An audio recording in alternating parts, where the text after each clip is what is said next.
जय हिंद। आज मैं आप लोगों को ये बताता हूँ कि जो सबमरीन है यानी पनडुब्बी वो पानी के अंदर ऊपर भी चलती है यानी सतह पे चलती है और सतह के अंदर भी चलती है, वो आखिर में कैसे संभव है।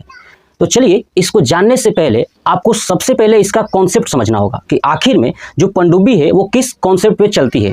देखिए, मान लीजिए कि आप एक लोहे का बॉक्स लीजिए, क्या लीजिए, लोहे का बॉक्स जो भरा हुआ हो। क्या हो, देखिए एक लोहे का मैं बॉक्स लेता हूँ, ये है, मान लीजिए एक बॉक्स है और ये बॉक्स पूरा भरा हुआ है, ठीक है, ये पूरा भरा हुआ है।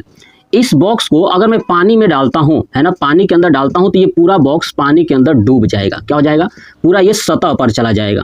ध्यान से देखिएगा, ये चला गया सतह पे।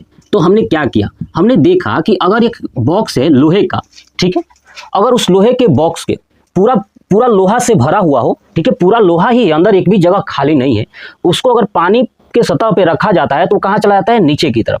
ठीक है, फिर से क्या किया गया, अब इस लोहे के बॉक्स को खाली कर दिया गया। क्या कर दिया गया, खाली कर दिया गया। जब इस लोहे के बॉक्स को खाली करके जब पानी के अंदर रखा गया तो ये चीज देखा गया कि ये बॉक्स जो है कि थोड़ा सा ऊपर उठा हुआ है। थोड़ा सा मतलब कि ये ऊपर बाहर भी निकल सकता है और थोड़ा सा अंदर भी रह सकता है ना। लेकिन वो जमीन के सतह पे नहीं था। क्यों नहीं था, क्योंकि जब पहले वाले कंडीशन में क्या था कि जो लोहा था इसके अंदर पूरा लोहा भरा हुआ है, लोहा क्या हुआ है, भरा हुआ है। दूसरे कंडीशन में क्या किया गया कि इसके अंदर खाली कर दिया गया, यानी इसके अंदर अब हवा भरा हुआ है। क्या भरा हुआ है, हवा, यानी एयर भरा हुआ है। तो देखा गया कि जिस बॉक्स में एयर है, हवा है, वो हवा के कारण इस बॉक्स को ऊपर यानी सतह से जो जमीन का जो पानी का जो सतह है उस सतह पे आ गया था। क्यों, क्योंकि इसके अंदर हवा थी। ठीक है, तो देखिएगा इस हवा जो है कि हवा क्या कर रही थी कि ऊपर की तरफ, हवा जो है कि ऊपर की तरफ ऑब्जेक्ट को ले जा रही थी। और ये जो वाटर है, वाटर भी ऊपर की तरफ बल लगा रहा है। क्या कर रहा है, वाटर भी ऊपर की तरफ बल लगा रहा है और हवा भी ऊपर की तरफ जा रही है। तो देखिए, वाटर जब ऊपर की तरफ बल लगाता है किसी ऑब्जेक्ट पर, उस बल को बोलते हैं उत्प्लावन बल। क्या बोलते हैं,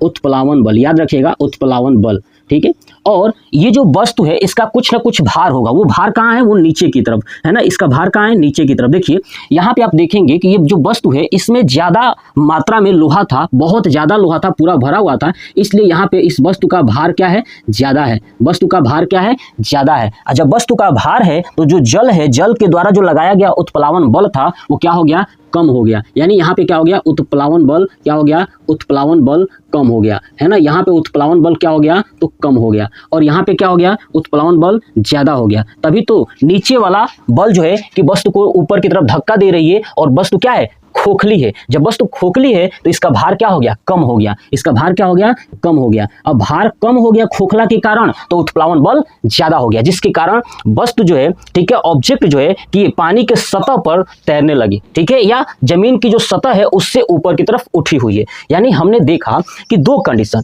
एक तो वस्तु का जो भार है और दूसरा उस वस्तु के ऊपर जल के द्वारा लगाया गया बल यानी उत्प्लावन बल। तो नोटिस कीजिए, समझिएगा। देखिए, अगर हम वस्तु का भार है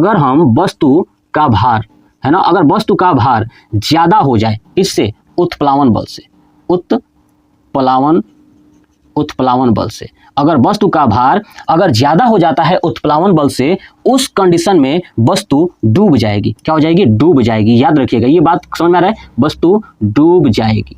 ठीक है, क्लियर हो गया। चलिए, अगर हम क्या करते हैं, इस बार वस्तु का भार है ना, ध्यान सुनिए, वस्तु का भार और उत्प्लावन बल है ना, उत्प्लावन बल, इस बार क्या करते हैं कि वस्तु का भार कम करके उत्प्लावन बल ज्यादा कर देते हैं। यानी नीचे से जो जल जो है कि ऊपर की तरफ बल लगा रहा है उसको हम ज्यादा कर देते हैं और वस्तु का भार कम कर देते हैं। वस्तु का भार कम कैसे होगा, तो बीच में खाली कर दीजिए या हवा भर दीजिए। बात क्लियर हो गया। तो जब आप खाली कर दोगे तो भार क्या हो जाएगा, कम हो जाएगा और उत्प्लावन बल, नीचे से लगने वाला बल क्या हो जाएगा, ज्यादा हो जाएगा। तो इस कंडीशन में क्या हो गया, वस्तु जो है कि वस्तु डूबेगी नहीं, वस्तु तैरेगी। क्या होगी, तैरेगी।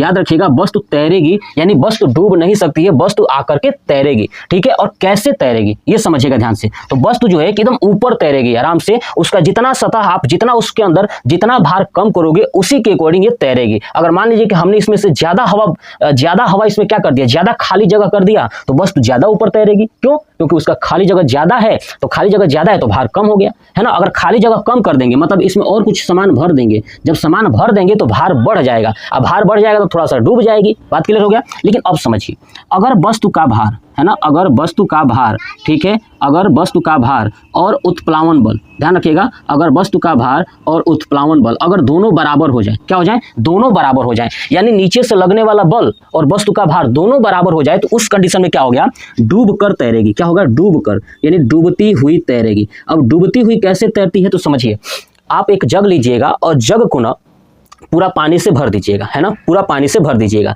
जब पूरा पानी से आप भर दोगे और जिस बाल्टी के अंदर रखोगे तो देखिएगा वो जो है कि बिल्कुल उसके एकदम जो जग है, जग के बराबर पानी होता है पूरा बाल्टी का, और उसी पर बस तैर रहा होता है। ठीक है, ऊपर भी नहीं होता है और नीचे भी नहीं होता है। ये बात समझ में आ रहा है, नीचे डूबता भी नहीं है और ऊपर उठा हुआ भी नहीं होता है, एकदम बराबर रहता है, सतह के बराबर तैरेगी, यानी डूबती हुई तैरेगी। ये बात आपको समझ में आ गया, डूबती हुई तैरेगी।